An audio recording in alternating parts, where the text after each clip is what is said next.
voina hian ka hun chan masak tuma ka soi tong khan he thu hi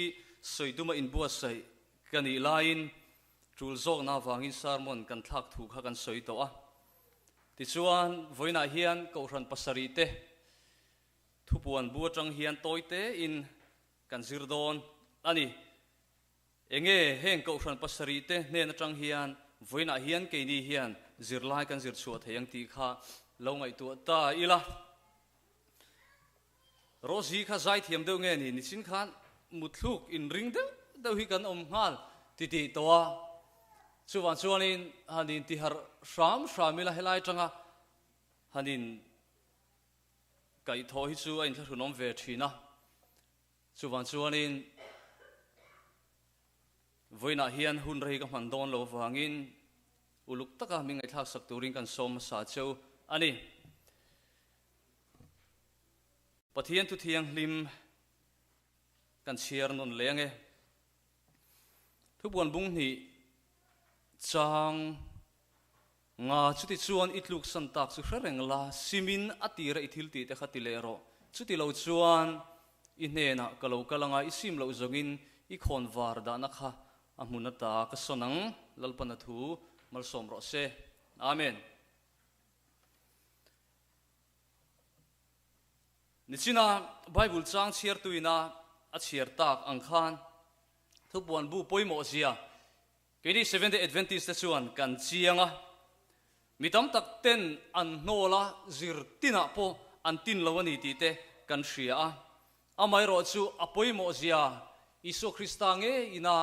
he thu hi lo ngai poimo tura min ti angin ke ni Adventist te chuan kan ngai poimo ani ti kha kan hria ani Tiswa voina hian he ko ran pasari atang hian zirlai toite te kan la chuak do na engatan nge voina hian kanuna enge ka lak lu theyang tiang zong khan ngai to tai la ko ran kal dai to annia aparuk hi chu amai ro chung paruk atang po chuan voina hian zirlai lalpan min pek atum do na ni ko ran ma saber chu FSC ko ran ani thu kan muwa FSC ti hi duom tinani in edi somthum pakhata tanga edi za inkara pathian kausan entirna na man ani FSC khopui hi isuapian ma kum zabi som pakhat na vela din ania siglesa anuame emmaya sumi pialama chuan longchol na mun poimo tak ani thu kan mu boka he khopuya hian temple moi le ro pui tak mai a oma chu dayani temple ti ania Zohanan thupuan bua zia la hian FSC ko rana hian rongbol na thokin Timothea aom thu kan mu ani he ko ran hi Priscilla Aquila din ania polange po FSC khuwa hian kumthum rong abol ani ti kan hria FSC ko ran hi kan chiar chuan fakna thu engemaw za kan muwa chuti rual chuan dem na thu po kan mu ani chu enge mangai na masa ban san chung changa khan dem a hloa he mangai na hian thin lung zong a pathian mangai na te thu tak mangai na le mani mi hring puite mangai na a huam tel vekani atiani voina hian ke mani theu a khan tun huna hian eng tiang in nge he le kha thona tang hian zirlai kan zir chuat heyang ti kha ngai to ta ila mangai na masa bansan pathian kan mangai na te voina hian ate na omta se eng chen nge niang ti te ngai to ta ila Isu Krista ne na kan in ton tir boruak le voina kan hun ton me ki han khai khin tai la ke ma ni theu hi a in thlau to viavem nge voina hian ka sang tul zok nge niam lam ka pan tul zok ti te in ngai to ta ila chuwan chuan he mangai na masa ban san na awang hian FSC ko ran kha demin alo om to ani thu tak mangai na te mani mi hring pui mangai na te hei hi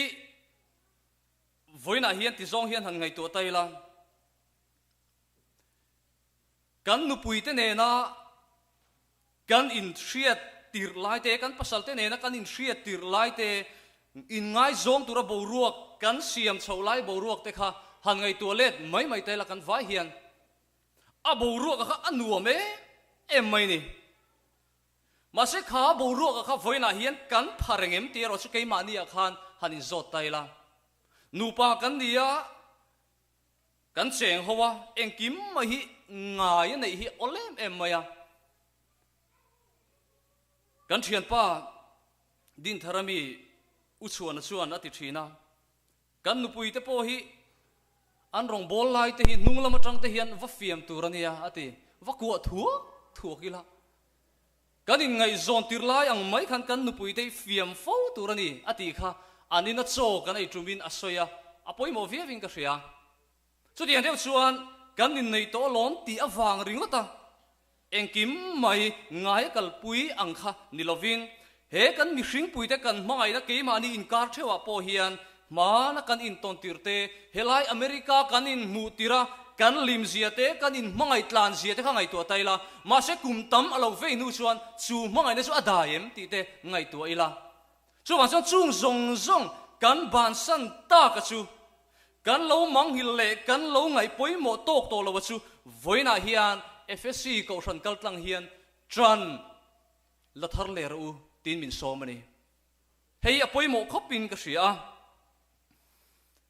mangai na athil ti ani lo chuan thanem ngai na le na tho te hi thi ani fo thin ani ti min thil boka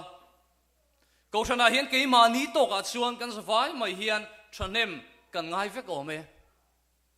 amera chu thanem kan ngai na chu mangai na atel si lo chuan athi fo thin ani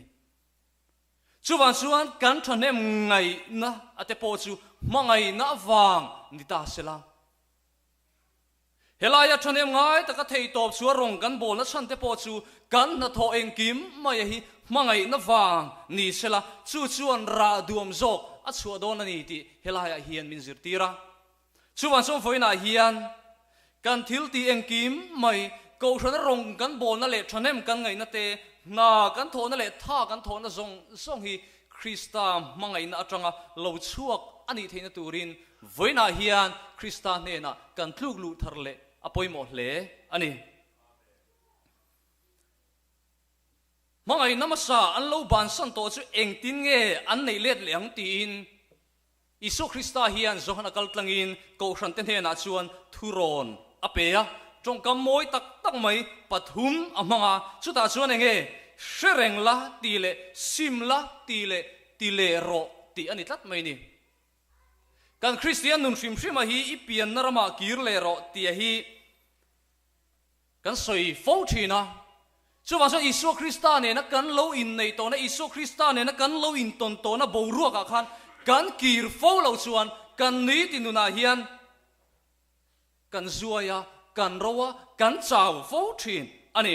chu wa so helai hin eng tin nge ti tuna kan chhir ta kan khan itluk san tak su shereng ro ati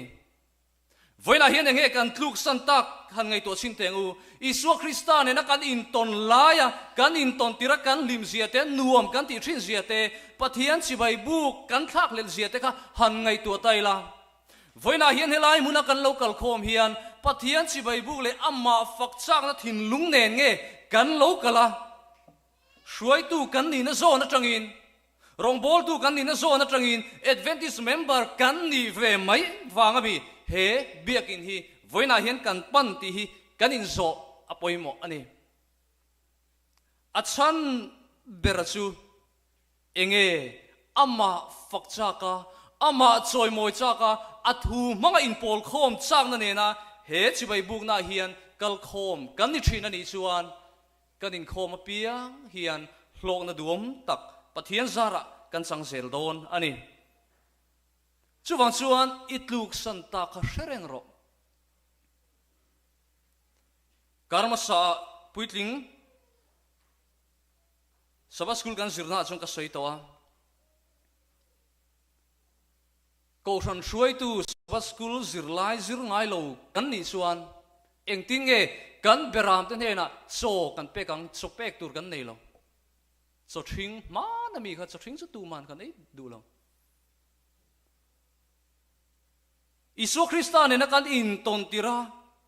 trong trai nuam kan ti siate pathian thu chiar nuam kan ti siate pathian thu zir zol nei thu ziak chiar nuam kan ti khang kan tluk sak tan zong zong te kha voina hian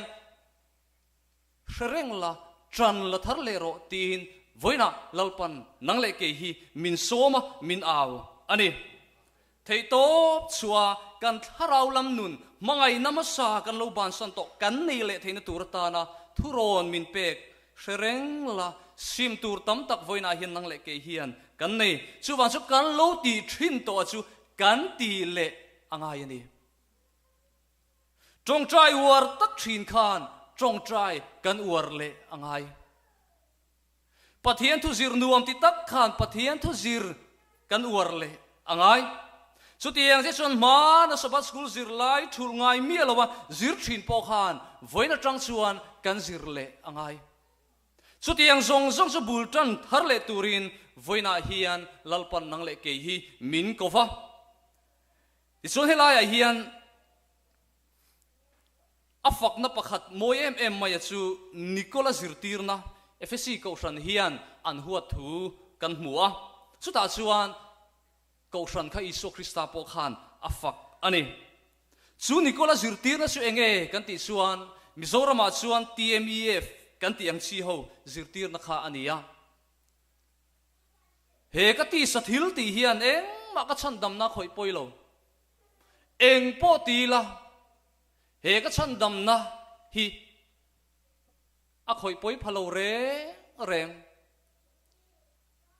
khatiang ang zirtir na kha Nicola khan a zirtir thina chu chuan ko ran chunga lu khunga ma se FSC ko ran te hi chuan chu zirtir na chu an huwa ani ma se ke ni 7 day Adventist chuan chu chu kan zirtir dan ani ngai lova chandam na chang to tu hi kan bo le theiani ti hi ke ni chuan kan pom dan le kan zirtir dan ani zona pakhana bung hi changli a chuan athupek zom silovin ama ka hria ti tu chu midot hei ani thutak ama omlo ati pathian thupek enga ma ngai lo ma se Isu Krista nei tu kani ti an omani chuan chu mi chu midot hei ama a thutak a omlo ani tin helaya hian minshil ani panina chuan Smurna kaushan kan hmuwa Smurna ti hirim tui tinania edi za atanga edi za thum som pathum chunga pathian kaushan entirna na man ani khopui ro pui takle moi tak mai ania ma se chiat nan sa tak takin atlak buak thin ani Smurna khuwa hi an khongai thla ko em maya Smurna khuwa in chiat na har sana tok fo wang hian kaushan po hian har sana tok na se em maya Smurna kaushan en kol tu polika papo hal lum ania hal lum ani ma hian Christian na le Isua soi cheturin antia hela hian karil ru khoi khop maya chuta chom polika pa chu anti hian achang ani kumtam taksung arong kabol to a kachunga hian engma ti sual anei lo min san dam tu chu engtin nge ka soi chiat theyang ti in ama halum tum tu de su achang ani anti avan ro puyem voina hian kum somli pathian in min kai hruai to na hian pathian hian ti sual ke ma hian ala nei mi alo chu ti yang che son inuna po khat pathian in ti sual ala nei mi alo chu voina hian kan pom thar le ngai ni chu polika pangai po chu halum mai tur din muna adin lain Christian na le Isua chu isoi chia ani chuan kan halum lawang chen ti lai po chuan engtin nge ti hei le chen hi aman min om pui to a aman min kai hruai to a kanuna hian engma ani hian ti sual ala nei lo ani ka soi cha thei lo ani ti top mai ni chu ti ang din muna chuan heng ring tu te hi he Smurna ko san te hi an lo om to ani ti kan mu theya Smurna ko san hi Isua dem na thu Isua ni na dem na thu asoi hriat ani lova fui na thu le thu tiam apezoka thi thlengarin om turin afuya nun na lal lukhum pek atiam bokani helai hi aro pui katia kan chiar tam kho mai hemi thu buan bung ni chaw hi thi thlengin rin omin lom ro ti chuan nun na lal lukhum ka peyang che heng hun lai ring tu te hian har sat na tor na soi sakti hlum an tok na se em maya heng awang te po hian ani mai thei he fui na thu ro pui tak hi isuan alo pek ni karma sa zirlaya khan min hril to he thu puan hril fiana po hian aron ziak le a heta lal lukhum hi khi ta British lalina an khum ang khi anilawa ati Isu Krista ne na in beina dam kho chuak te an ni he lal lukhum apek tur hi suti tlat mai voina hian nang le ke hi van kanan pana kalmek kan nia chu van kanan kan thlen na tura chuan kan ni tinuna hian setanan min beya chu konga tanga kan pen bo theina turin thlem na sang alo thleng thin ma se chuti ang thlem na kara poa Krista awanga hne na changte chawin he lal lukhum in chang don ani chu wan so kan ni tinuna hian he lal lukhum thi thlenga rin oma omte ta na pathian ina abuat sai a hi chu in do na ne tu te chau chu apek do na wangin voina hian chu in do na tuala chuan nang le ke hi kan oma chu in do na ne na kan chan theina turin Kristan he na ni tina kan tluk lu apoimo ani elenji huai di chuan ti hian alo soya thil sual ti aya thi thang tu te hi ani mirin oma chiar te chu ati thil sual ti aya thi thang tu te hi ni helaya rin om ati te chu ti tat mai ni voina hian kan thi na chu soi lo kan thi lo na tura po hian kan chia le tha hriat na poina apom chia lo kan ti hi atame emoya ke nge po hi ani ka ti zo chia ka in chir le turani ti ka hriat reng po hi ti ka nei fo thin chu ti ande chuan voina hian kan ni ti nuna hian chu thi na kher lo a po chuan mirin om kan ni theina turin engtin nge tran kan la kang ti te po kan in zo apoimo hle ome pathum na chuan Pergamos ko shan kan hmuwa Pergamos om zia hi choi sang tinania edi zathum som pathum atanga edi zanga som thum pariat chunga pathian nung ko shan entirna na manania Pergamos ko puya hian Greek mi te pathian chung nung Berzeus te tidam tu pathian te Babylon ho nibiak na sa khuwa inbun na ania wangin setana thut pha omna tia kawani smurna ko shana kha arab tha khop mai o Pergamos ko shana kha hetiang takhian milem biak na khopui ni ma se pathian mi rinom tak kha ko shana khan anom veya chung zinga mirinom tak mai pakhat antipa anti pheichu darbel alin thlengin an chu mani ati han ngai to chin to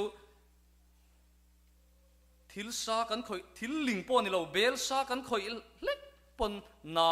kan tia ma se he antipa ve thungira chu bela po darbel le ngal asat dan tu rakha chumi alin thleng chuan an chu mani avan rap thak em chutiang taka setana khopui apo chuan pathian mi rinom tak kha an lo om zela Pergamos ko fran hi isuan demna aneya chu Nicola le balama zirti na pom tu te an lo om pui wangani an zinga khan an chentir engwaka man ngai lo voina zirlai kan zirang deuh khan an lo pom ve mai chu isu hian a dem tlat mai ni Nicola zirtir na su enge kan ti chuan kan soita kan khan ka thil ti hian ma ka chan dam na khoi poilo prong ming lian a zirtir na kan ti mai thin TMEF ho khan kha an kal puina sem em maya kha ka chu kan soi to lovanga bala ma zirtir na an lo pom puya an lo chen puya an lo khosak puya chu enge ti voina hian kan endona Moab hole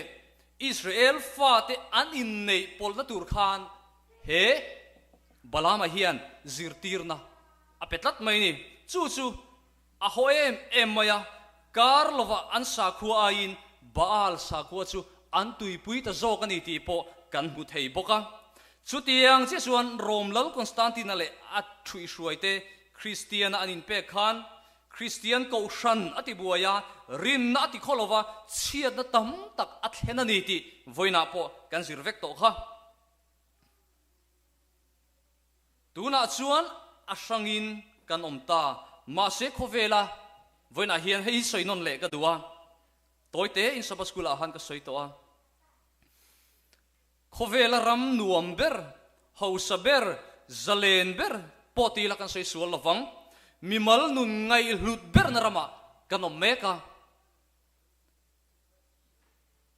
he ko san hian buaina la tok dona achunga tang hian har satna alo la ir suak dona a ir suak mek to boka chuta chuan kan soyangin kan thenom ko sana chuan trinity chungchanga buaina lian tak mai an tok mek ani ti min shrila mania chumi piala ma chuan isu krista nge po hi mi hang anga zia turani antiani chu advantage ko ran chunga ani chu pol lama tanga buaina ni mi alo chung lama tangin an buaini kan thenom lok ko sana hian isu po midum anga zia turani anti mi amai ni an buaina khai tia ngai tu mai chuan a ho kan ti mai thei ma se a ho mi alo ani chu tiang chuan ko sana har satna athen meka mi pa mei chia in nei na mong ko hurrong bol tu apo he ko san hian alo pom to ani ti tukin singa kan sebok ani chu diang ko sana chu kan om me chu kan in chen pol vek to tu na hian kan om ho vek to ma se chu Pergamos ko san I suina adu lo em na chung mi te chu in chen puya rong in bol puya titlat mai ni chuan he chu sapi conference po hi chu tiang har sana chuan eng tik ni ma chuan min laman mai thei ma se chu ti huna chuan khoi lam nge kong kan so dona tu lam nge kan tran don helaya conference nge pathian rong kan bol don tia kha apoi mo don ani chu hun kal to tam taka khan pathian mi te khan fia na alo thleng to thina eng tik ni mo chuan he tiang taka zalen ram ani awang hian ala thlen belzel po hi arin omani voina hian chu tiang har satna he ko san nge na ato hun apoa keima ni lam kan lo in ral rin theina turin lalpan voina hian hun thale hun lom ommin pe ka hi ho bo pel lo turin ka som seuni thei top chuila tharau lama in langa ila lo in lamuk ila lo in buat sayang utin voina hian ka ngen chewa apali na chu thuatira ko san ania om jesu thorim na ti ania edi zanga somthung pariat atanga edi zanga sangkha zanga somrupanga chunga pathian nung ko san entirnan amang ani thuatira ko san hi Pergamos ko san huna har sana zirtirna in chompol vor top tong tu titaila kan sei solom le voina kan sei tong khan ti du da na rap thlak tak mai ring tu te na anto na satwang lai berkha he thuatira ko san hun hi ania thuatira ko san hi Pergamos ko san huna har sana zirtirna in chompol vor top tong tu ania hun thim lai ania ring tu te din hun kha a chetak zet ani ma se an hun to lama khan siam thatu ro pui tak tak in do na ro pui kan siar chuan kan huwa Wycliffe ate Hasate Jerome ate Luther ate ho an lo chuak amitam tak chu pathian lama suai kirin an omani ti kan hmuni he ko san chi hi ko san pasari zinga tharau ma son an nei om chunani ati hian ani voina hen unau du tak he hun mor to taka hian kan tharau lam nun hi mani hian kan hre chiang bera ke mani ka hanin te vang taila hei chen ko sana kanin nim phum to chung hian enge ka tharau lam din mun ti te po hi in zotila ma ka son nge ka nung tol ring tu nu na hian ngai o om theilo anti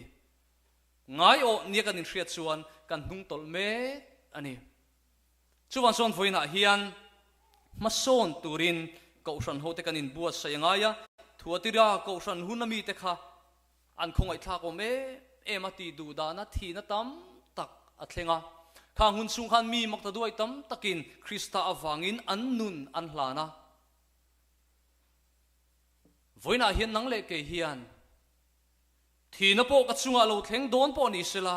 Krista awang chuan lalpa eng po ka chunga hian thleng ro se ti thei turin kanin buat sai apoimo ani apanga na chuan sardis kausan ania om jesu alabang ti ani edi sangkhat zanga somruk panga tanga sangkhat zasari somnga panga chunga pathian nung kausan entirna ania sardis khuwa hi khoro pui tak ania ma se chu khuwa chu alu na tur kongka pakhat chi oma ve na nuam ema ralaka pon him hle ani ti kan hria ma se thil poi tak mai athenga chu kongkhar pakhat chi an nei veng tu te chu an mut hil awangin bc zanga somli pakua persia lalkur khan an ne tatlat mai ni voina hian kan tharau lam nuna chu chuan enge mi zirtir kan ti chuan mut thuk hi poi ani ti hi ni mut hil hi poi ani kan tharau lam nun khan in en zel taila voina hian chu kan tharau lam nun chu harwang takin kan om nge kan mu thu chia lo ngur chu in thil soi chu shave ruai ma se she fiam mang si lo din huna nge kan dina ma se chu tiang kara po chuan then khat chu mut hunun eng ma she lo thu soi po she chuang lo eng ma thil thleng le kan vela thil om po ngai tu chuang lo khatiang nun kha thil om thei ania sardis kausan ni na duam lo tak chu nung angalang ma se thi si ani na hi ni ati voina hian hem zo 7 day adventist kausan hi nung ang takalang si hian kan thiem ti hi kan in zo angai ani zona in zo shom tak chu ni mai thei ma se ke po ke zo da lalpa ke irong bol tu nung da marong bol tu nia ke ngai la hian ke poi tharau lama hian ka lo thi reng lo mo chu tiang che so nang ma po kha in zo la he kausan po hi kan in zo angaya nung emo kan in ti la hian kan lo thi reng mai thei ani chu sardis kausan din hun anitlat maya an din mun duom lo lutu ka an lo in shemi alo nung angin an lo in ngaya ma se an thi reng si voina hian enge he kausan hi adin mun ti kan en fia apoimo leo me chutiang din mun duom lo taka kausan adin lai po chuan pathian mi rinom tak tak alabang lalpan chuan tina hian anei zelani hei ro pui ka tia pathian ina ami te kai hruai dan hi han thlir let wang taila rinom lo tak tak chu atam zo kan ni zel amai ro chu chutiang har son na le mang anna ti du da na le nek sor na kara po chuan rinom taka lalpa ani ni kan ni mayang thi don po ni la nang phatson ai chuan ti hi chuan tina hian lalpa na nei zel he hun nu ange po hian ke mani in kara po hian kan zinga nge po hian then khatina kan phatson theilain then khati chuan lalpa ka theilo ni ti tur poi kan om trewang ma se chumi pani a chuan a khoi jok chunge kan niang ti hi voina hian kan in fia fo hi a tu lo me aparukna chuan Philadelphia kausan nia om zia chu unaw in mangai na tina nia edi sangkhat sari songa panga tanga sangkhat zariat somli pali chunga pathian nung kausan entirna na man ania hemi hun chung hian thil thleng lian tak tak mai panni awma chu chu enge kan ti chuan he America ram nge po hi alo indanga zalen na alo hua ti chuan French Revolution rap thak tak mai akpo kha he Philadelphia ko ran hun chunga thil thleng ani thu kan hua ma se chu thil thleng awang chuan mak tak mai in Isu Krista ina alo soi i ma kongka ka honge atiang deuh khan rong bol la chanchin tha the darna turin kong kha ain hong tatlat mai ni mak tak mai in China te hi ta Burma te India te Africa te voin tlenga an chan chin le an ming kan soi missionary ro pui tak takha heng hun laya tir chua hi anni tin min shil ani chuta chuan Philadelphia ko shan omzia Philadelphia omzia hi ka chir lai po hian ril ruwa thil tam takalo luta unau in mangai na ani angin heng hun laya ring tu te kha anin mangai e mani ati voina hian nang le ke hi enge kan in kar hi han ngai tu taila chu Philadelphia ina unau in mangai na omzia aron phu chuak ang khan aron phur chuak ang khan voina hian ko shana in mangai na ke mani Krista wanga u le nau te in mangai na konga hian tun ai hian kan than len apoi mo in ka sia chu tian tur chuan engtin nge nang le ke hian voina hian tran kan la kang ti kan in zo apoi mo ema bungthum chang som pakhata chuan ti hian kan muwa kalokal thuai do ne tu man ilal lukum an lak saklo nan se i thil nei sa kha vong tharo adi i thil nei sa kha vong tharo adi Adventist suan i suat san dam na chang to tu te hi kan bo le theiani ti hi kan ringa kan in zirtir dana ni ti ka soi to a i suan e na kan in nei to nai khami tuma thil thleng khaminia thil thleng a tan chau khan ani lo kan dam chung dai tur ani awangin chui so Krista ne na kan in nei na chu ata kania ani po katani chu kata Isu Krista chu kan von that tat lo chuan lak sak kan ni theiani i thil nei kha vong tharo ati chu wan san chu kan nei Isu Krista chu voina hian kan von that tat lo chuan nang le ke hian amo kan la phur do na voina hian chu kan nei sa Isu Krista von that na konga hian nang le ke hian mo phur na lian tak kan nei ani ti hi kan hriat apoi mo hle ani ma se chu ti lai chuan ti zong hian han ngai to tai la Isua kan nei inei ve to em hemi omzia po lo la hra thiam lo re reng kha voina hian Adventist zinga po hian aum theiani nagi nei to em han ti thu taila in ngai tua vung ka wa chiang lo ti tur hi kan om mai theiani chuan chuan von that tur po lo la nei lo kan ni phei chuan kan din muni chle ni kan lo nei to ani pon chu kan von that reng a tul boka chu wa so voina hian chu von that tur chu sum le pa ya han la lut tai la voina hian kan sum nei za ai nang lo noi do na ni ti chianga sum le pai nei mi lo ta chuan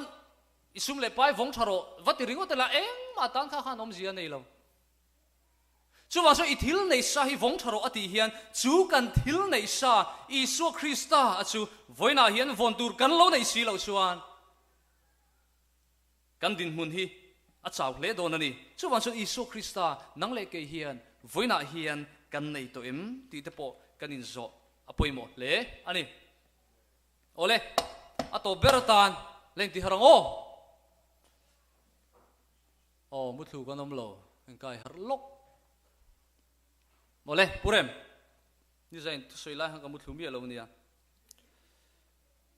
apa sari na nung ber hi apoi mo khop maya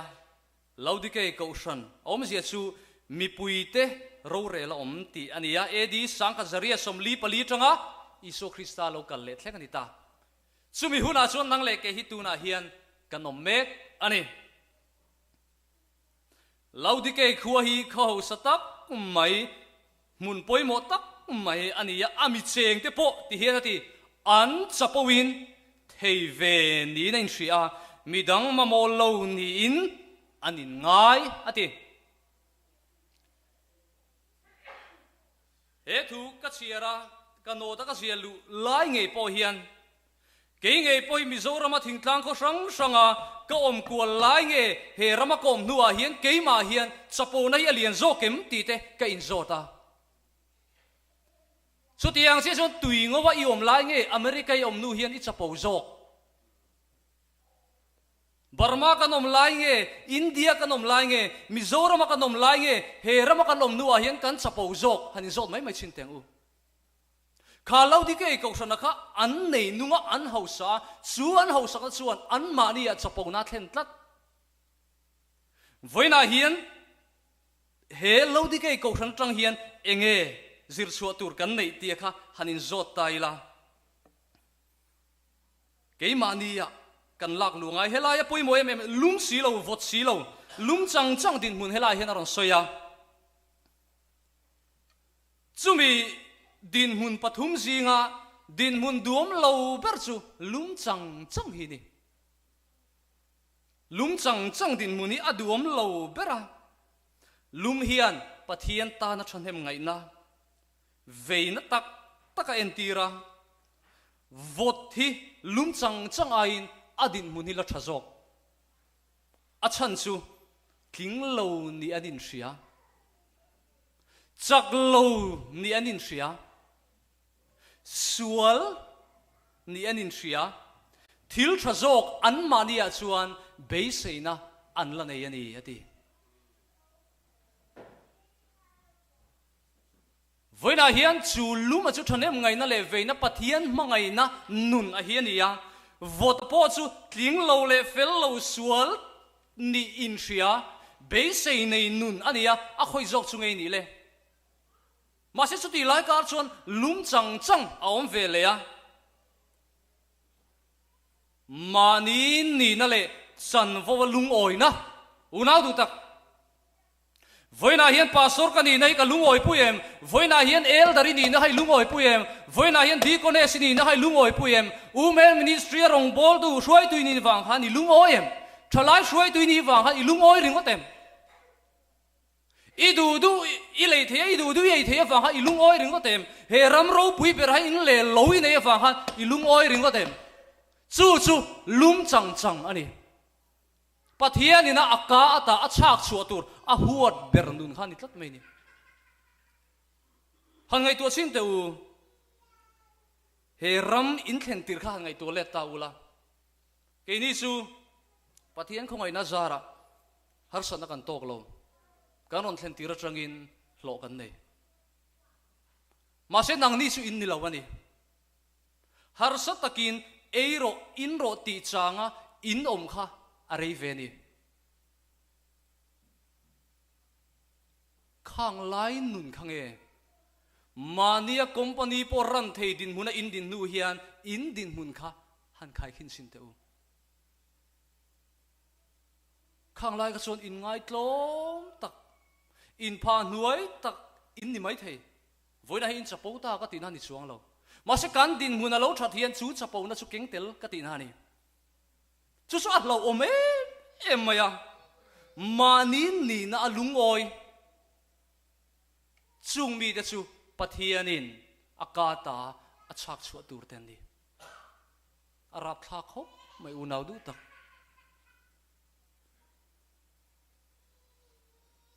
tui lum thapa ngai chu tui em à tui vot po tui em à nang mani ngai po han tui lum pip pep chu han in sin teu luak ka ti chuak kan ti tui kan ti lau số tiền ang tharau lam din huna chu voina hian nang le ke hi kan ni thei ani ti hi kan in thria tanga ya he din mun duam lo ber lum chang chang din huna hian ring tu tam zo hi kan tam thup mai ni mani trying ti na kan nei le kan thiam na chapo puitlat mai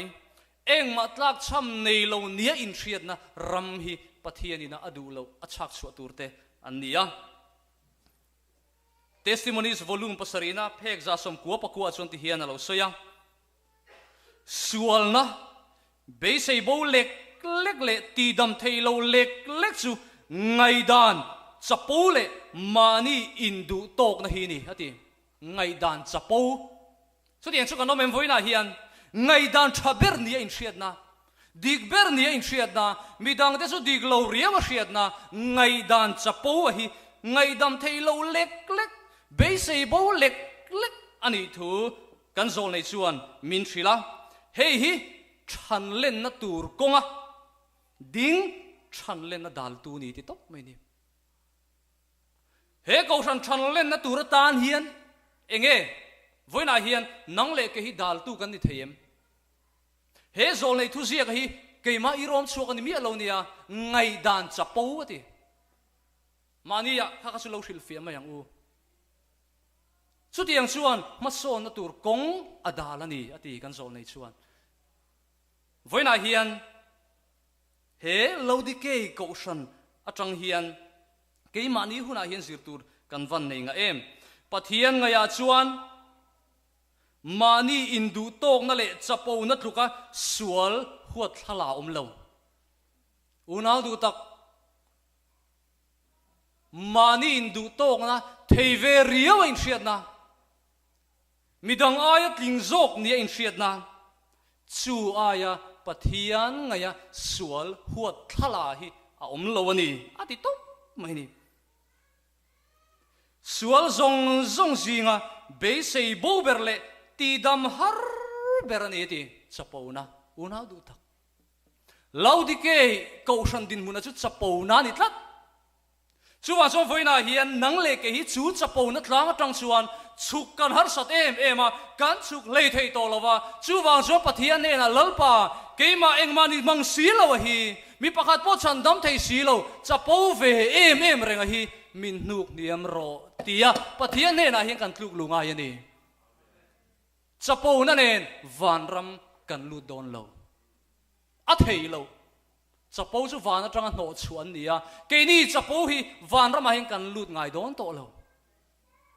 chu van so unau du tak voina hian heng zol nei thuron le bible thu atang hian zirtur poimo tak tak mai min lo pe a chu lo di ke ko ran tharau lam re thei tak chu a hau sak theina turin thil lei tur pathum arona rangka chak puan var le mit na lo ani rangka chak hian rin na le mangai na in chofin en tir rin na le mangai na in chofin chu lei turin ati lo di ke ko ran kha Isu Krista rin na le mangai na chumi in chofin chu nei turin helaya hian a choa Isu Krista rin na le mangai na nei turin voina hian nang le ke hi kanin buat sai atulani chu kan dam na tur doi lo anitlat mai chu ta chuan ti hian apan hi na chuan puan var chung chang hakan hua chu enge Krista felna en tir thungani Krista felna puan var chuan Kristan min pek puan var a felna kan ha chuin pa ma kan ding theyang unau du tak Krista felna puan vara in thuam lautan van rama alu theilawani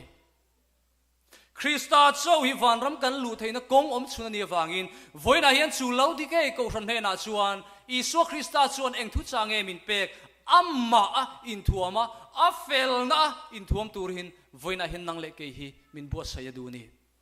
chu tiang tur chuan ho voina hian Krista felna achu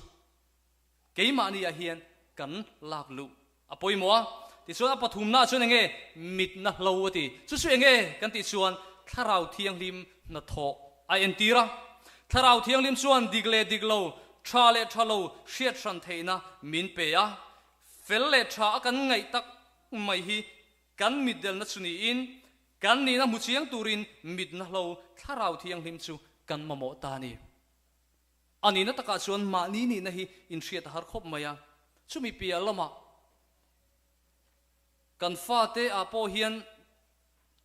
nu le pa ai ma hian thenom te hian an lo chiang du khop mai mi zoram anga pe chuan ni le zuala hi fanu hi fa pa hi tia thenom te nan rong soi to chuan an local thui viau man to thin ma se nu le pa den lo she mang mi lo kha bo ro ka kha chu ma ni lam in hu fia thei tlat lo tharau lam midel kha om theya chu tiang ang chu kan ni pal kha hlawe em maya chu mit na lo in hu fia thei lo na achu alo dam thein turin tharau thiang lim thopui turin voina hem min so mani chu tiang tu chuan ko ran te voina hian kanin buat sai apoi mo ema bung thum chang som nia chuan Christian kongkhar akik thu kan mua heta kongkhar ati hi kan thin lung du than da hi di voina kan zirlai ne khan a in mil khop maya Krista le setana indo na mun pui chu kan thin lung hi ni top mai ni helaya isu Krista ina aron kik po hi kan thin lung du than na helai hi apoi mo khop maya mi hring nun ata na kongkhar ania tu ma ahon lui sakdon lova I hong anero chuan unau du tak nun nai changdon ani voina khan nangma khan Isu Krista chuan ron che na duwa nangma khan adua nangma ne na zanria kil dun adua asom ngoi chea kafa ithin lung min hon ro ati mani in kongkhar keini chuan kan ki kher ngai lo achan chu kan inania kan du huna kan lu thei pa ber kania nu berinia kongka kha iki kher ngai lo ma se nang le ke min siam tu kan pathian han in ngai tlom zele in phan hiam sin ngai to chin te u asiam ama awanga nunga che ve mai thin lung kongkhari du se chuan aron pot hongrop thayang ma se chu pathian na tho dan ni ngai lo in tha rung tak zok anga langin ka fa I thin lung min hon rotin voina hian kan thin lung hi kik me kani chu hong turin in buat sai ve thei donem tin ka som che ni ato ber tan chuan tun laia ka ril rualian em chu ti hian ka thin lunga thu lo thleng angin kan zia ka kan tharau nun tlei tu tan hian tunge thaberang ti hi aron lu tani he helama tang po hian le ke mani ko ran chok po ni loin ko ran sang po hian rong bol tu cha lu hi kan ware em maya ka domi alawa tha ka tia amai ro chu ka thin lunga zo ka chu kan tharau nun tlei tu tan hian tunge thap perang ti hi kain zota chuta ka thin lunga zona lo oma chu keima hi kani tini anron kal lai chuan pulpit lang atanga thanem ngai ta karongan bolai pathian in man phei chun nuam takin ko thana boru kom thina ma se an hoa mizoram ko than tam tak chu tlo har ko than ti hi nom nokani mi khualan nei lai chun an lime ema mi khualan hong chia ama ang bukin an zuele mai ni chu wa son ke ma ni tharau lam nun tlei tu ta na midang kan be sei ta chuan engti ka ma kan tlei tak don lo hei a chiangin ka ria chu wa chuan ma ni chau po kan huna po Josepha ma ni chau a lai po kan a tharau lam nun kha tlei tat Daniel le athian te khat lem le ma sela rong bol tu he ta Jerusalem atang han ko lu ngai nam lo ma se chu Babylon a chon an tharau lam nun kha tlei tlat mai ni chu wa som voina hian ke lo di ke ko san huna cheng to ta hian kan tharau lam nun tlei tu tan le kan tharau lam nun chom tu ta hian midang ni lawin ke ma hi ka thaberani chu tiang tu som voina hian tran laila min tlo wang ringot ni lawin speaker thatak tak mizoram atanga kan cha lu wanga harta luai ni lawin an lo lai poin nun pangai tak mai kan nei thein turin he nun tlei tu tan le he nun chom tu tan hian midang ni lawin keima hi kalo thaberani ti hi ni chu tiang tu chon ho voina hian kan zawa hian vanram kan pan na konga hian thei top chua trawila tu ma hian vanram hi min kai kep don lo ka kai kep thei lo chuwan chuan ke ma hi ka poimo berani ti ria in he ko ran nung bera an boina lian ber mai chapo na tlang atanga chuk turin Kristan hena voina hian kan chapo na ang hian lut vekang u lalpana thu malsom ro se amen